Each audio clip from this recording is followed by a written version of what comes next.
Senator Rosen. Well, thank you, Chairman Moran, Ranking Member Duckworth, and thank you, Senator Kim. I appreciate it. And this is a perfect segue because I want to build on what Senator Capito was talking about in our workforce pipeline, because we have a military to commercial aviation workforce pipeline that I think we should be potentiating. So I'm going to talk about how can we make it easier for people with military aviation backgrounds, including those with training comparable to air traffic controllers, to enter the commercial aviation workforce.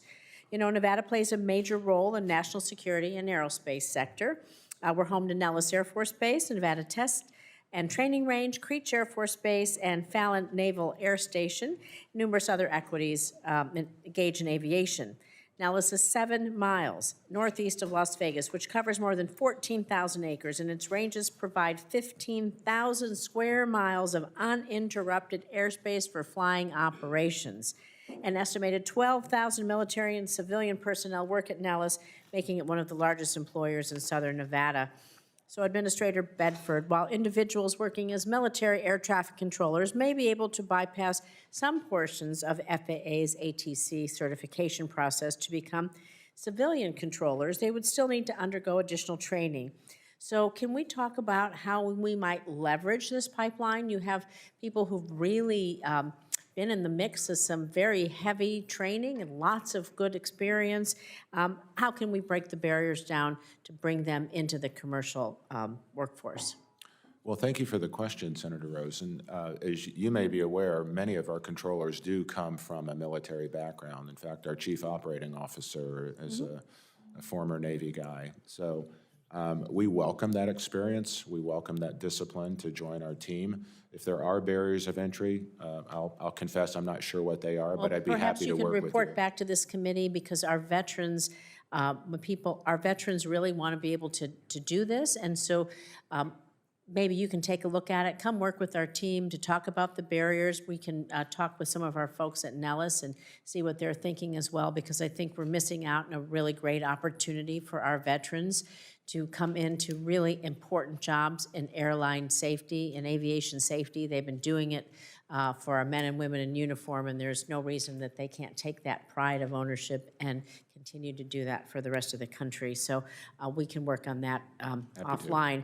I also want to talk about non-traditional air vehicles, because as you're aware, the national airspace, it's becoming increasingly complex and crowded. More aircrafts take to the skies: drones, electric vehicle takeoff, vertical takeoff and landing, other advanced vehicles. We're going to really need that nimble, efficient, and responsive FAA that's prepared and trained to deal with the ongoing technological advances that are occurring daily in the aviation industry.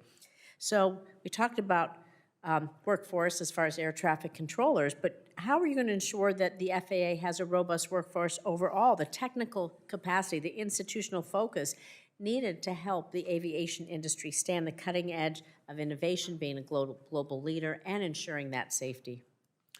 Wow, thank you for that.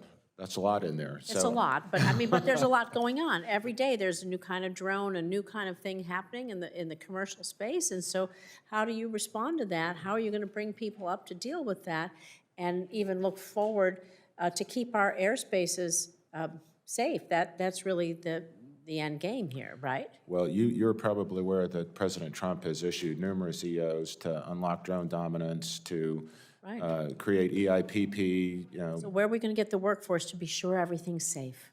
Well, it's a great question. So the workforce tools do need to modernize, and that's part of what you're going to get both in the $12.5 billion One Big Beautiful Bill and in the what we would hope for is additional funding to complete modernization, where we can operate in a strategic versus a tactical manner. So who do you think, to that regard, if we get the money, but who's going to set forth, even if we have commercial companies doing some of the training, public-private partnerships, who's going to set the template or the requirements, per se, that the standards, if you will, that these schools or training facilities need to work on, need to be thinking about? And this is what I'm actually asking you. You need to set those frameworks. I know I'm running out of time, but it's important to think about that, because the last thing we need is somebody delivering your package for Christmas and it is going to interfere with something else in the aviation space. I want to make sure most Americans understand through our BV loss rules. We are absolutely anticipating how we're deconflicting all of that airspace. Thank you. Thank you, Madam Chair.